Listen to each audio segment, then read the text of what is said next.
Hi, my name is Clinton Erling, and I'm the president of the Georgetown Chamber of Commerce and Industry. The Chamber's Business Review is an informative weekly television magazine of the Georgetown Chamber of Commerce and Industry. We will showcase the activities of the Georgetown Chamber of Commerce and Industry, feature interviews of prominent business personalities, and broadcast our popular training seminars for the entire country's benefit. So please sit back and enjoy while we indulge your attention over the next half an hour.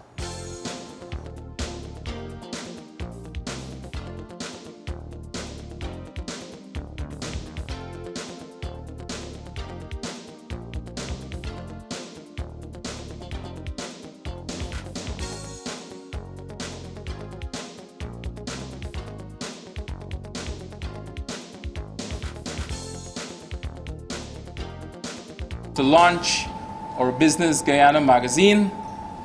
The idea of this magazine came around in 2009 under the Chamber's Trade and Investment Committee, which at the time I was the chairperson of. And at the time, there was no magazine on the market that caters towards selling Guyana as an investment destination. And we felt that this initiative would be the best way we can promote Guyana as an attractive destination in which investments can thrive and also to attract global companies to Guyana. And in 2010, we launched the first edition of the Business Guyana magazine, and I've done so ever since, the past 3 years. Every year we produce 5,000 copies of the magazine, which is published annually, which because of the demand over the years, I think next year we're looking to increase the volume of the magazine publication. The magazine is distributed globally through our embassies and high commissions, through foreign missions present here in Guyana, through international trade shows, and through the Chamber's extensive domestic and international network of stakeholders. I'm happy to announce to our members that the magazine has achieved the distinction this year as the highest income earner for the Chamber, even outstripping combined our total membership dues and subscriptions. For this year, we recorded an impressive 200% increase in revenues off of the Business Guyana publication, which I think is no small feat, and I think it deserves a round of applause.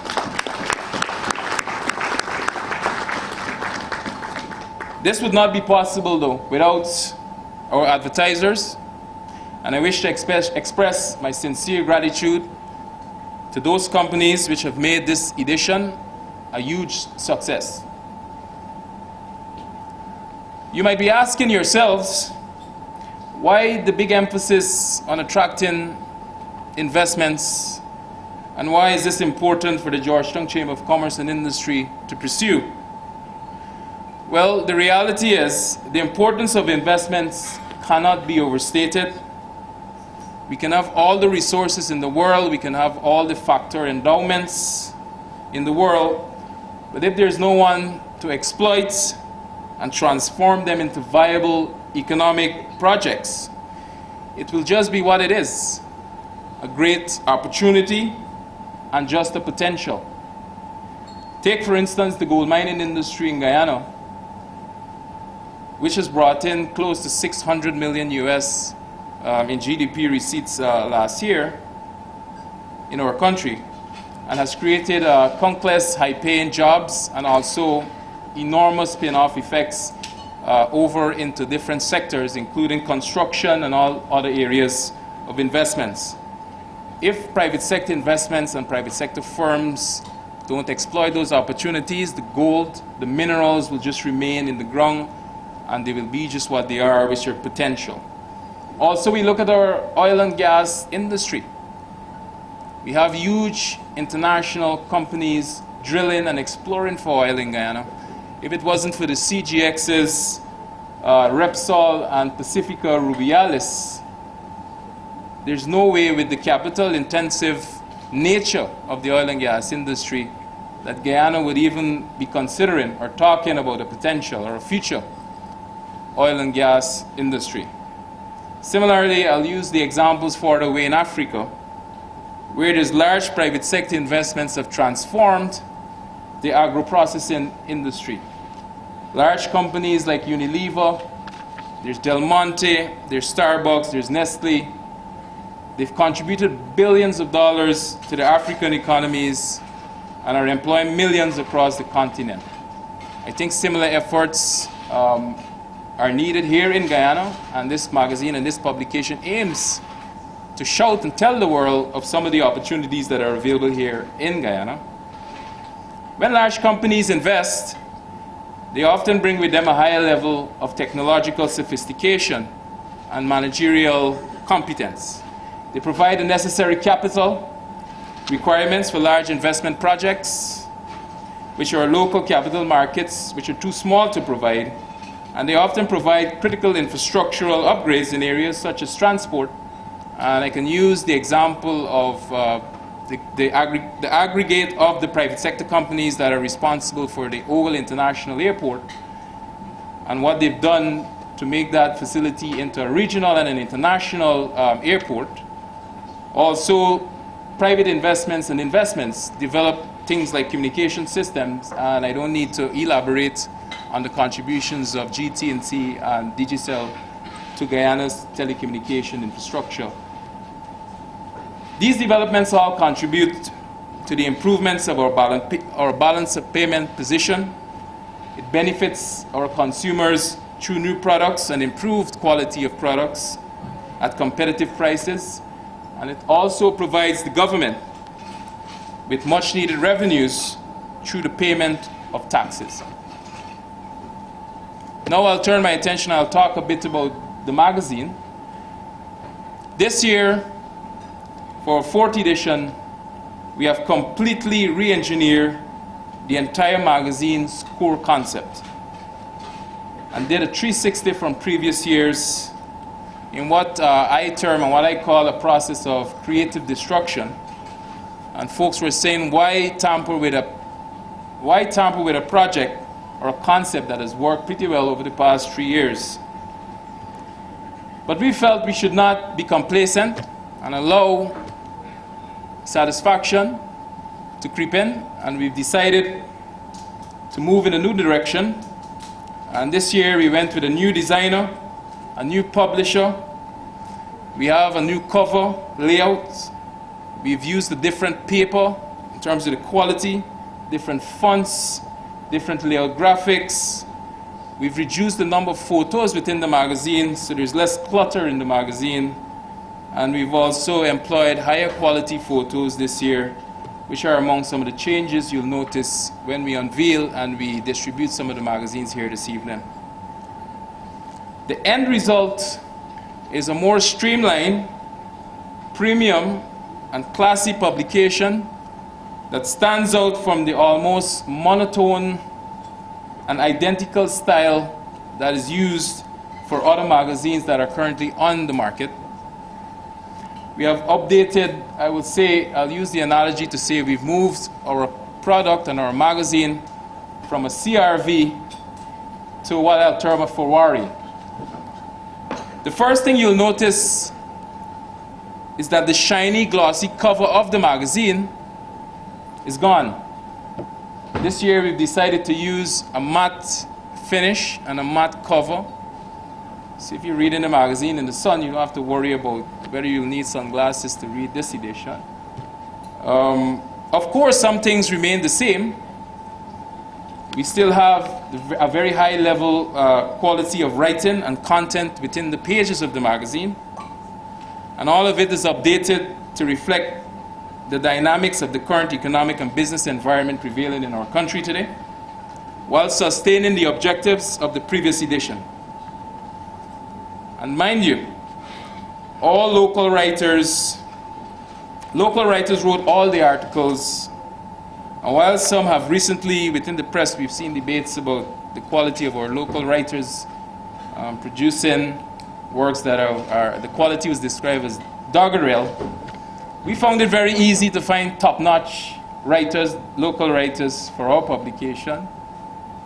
And I guess at the end, you'll be the judge of the quality of the articles contained within. The theme for this year's magazine and this edition is Transform Guyana.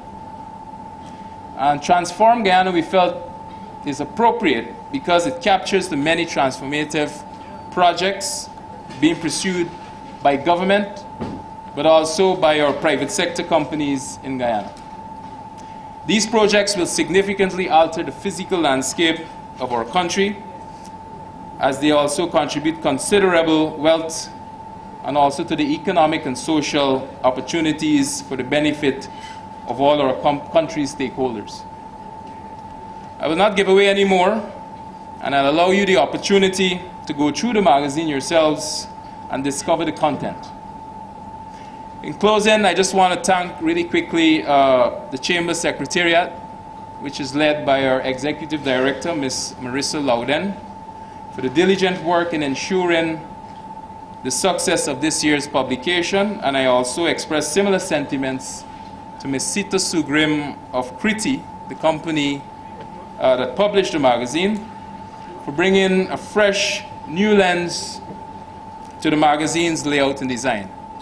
Ladies and gentlemen, with that, I've come to a close of my speech, but I'll proceed over here. I'll also invite the Prime Minister to unveil the cover of this year's Business Guyana magazine 2013.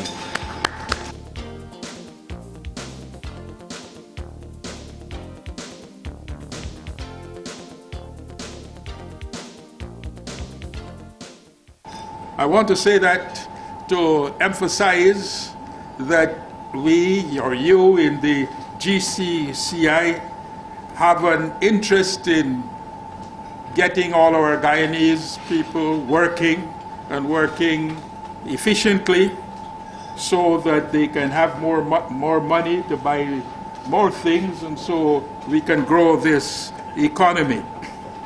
We are pleased that we have been doing about 5% a year over the last 7 years or so, and I hope Mr. Greenidge will not hold me to the task to the exact numbers, but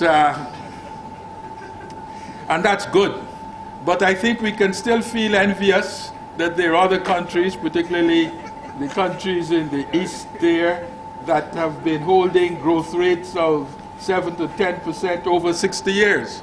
And that's what we need to do also, because even though we're pleased that we're now up to something like GDP, average GDP of $3,000 per person these days, we look on and see countries that are at 30,000 and more, and we want to get there. I have no doubt that we have the ability to work, to cooperate, to get there. And I want to commend this young team in the GCCI, that they seem to be leading in that direction, and I wish them continued success. I thank you. For the first two governments in the present century, dealing with the economic downturn of the United States economy, the 2008 financial crisis and the recession that followed it, and the still ongoing European Union crisis, has been quite a challenge. Furthermore, from 2006 to 2012, as you know, the Mexican government had to deal with the challenge of drug cartels, which had become immensely powerful. Violence gave us a very bad image. It also affected the inflow of foreign investment, disrupted legitimate business activities in Mexico, and not surprisingly, in the 2012 elections, we had again a change of government. A new party had to come to government, or rather, an old party had to come back to government. Despite those difficulties, I would like to say that Mexico is today the 11th largest economy in the world. It has maintained unprecedented macroeconomic stability throughout today's world economic turbulence, has reduced inflation and interest rates, and increased per capita income. To me, as member of Mexico Civil Service, the events of these sometimes harrowing years has left me with some lessons that I would like to share with you tonight. The first of these lessons is the importance of having a common vision for the country. To have a purpose that has national support